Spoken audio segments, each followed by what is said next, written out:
Hi hello, ഇന്ന് ഞാൻ ഉണ്ടാക്കാൻ പോകുന്നത് ഇലയടയാട്ടോ.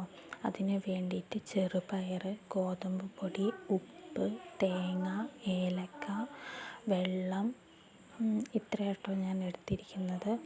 അപ്പം ഞാൻ ഈ വീഡിയോയിൽ കാണിച്ച പോലെ ഞാൻ ഒരു ആവശ്യത്തിന് ചെറുപയർ ഞാൻ എടുത്തു. അത് ഞാൻ 1 മണിക്കൂറോളം ഈ വെള്ളത്തിലിട്ട് കുതിർത്തിട്ടാട്ടോ ഞാൻ എടുത്തിരിക്കുന്നത്. നിങ്ങളുടെ നാട്ടിൽ എന്താ പറയുന്നതെന്ന് എനിക്കറിയില്ല. ഇവിടെയൊക്കെ ചെറുപയർ എന്നാണ് പറയുന്നത്. ചിലയിടത്ത് ഗ്രീൻ പയർ അങ്ങനെ എന്തോ ഞാൻ കേട്ടിട്ടുണ്ട്, എനിക്കറിയില്ല.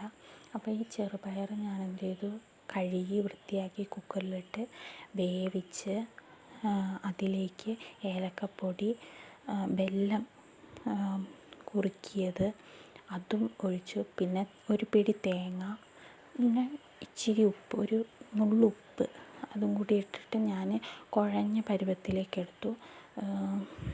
ചെറുപയർ ഒരു 6-7 വിസിലടിച്ചാൽ മതി. പിന്നെ അപ്പം തന്നെ വാങ്ങാം കേട്ടോ. പിന്നെയെന്ന് പറഞ്ഞാൽ ഗോതമ്പ് പൊടി ഒരു 1.5 ഗ്ലാസ്സോളം ഞാൻ എടുത്തിട്ടുണ്ട്. അതിന് വേണ്ടി ആവശ്യത്തിനുള്ള ഉപ്പും എടുത്ത് അതിലേക്ക് ഇച്ചിരി വെള്ളം ഒഴിച്ച് നല്ലൊരു കുഴഞ്ഞ പരുവത്തിലേക്ക് എടുക്കാം. ഞാൻ എണ്ണയും കൂടി ഒഴിച്ച് കൊടുക്കുന്നുണ്ട് സോഫ്റ്റ് കിട്ടാൻ വേണ്ടിയിട്ട്. അപ്പം ഞാൻ ഇലയുടെ വാഴയിലയാട്ടോ ഞാൻ എടുത്തിരിക്കുന്നത്.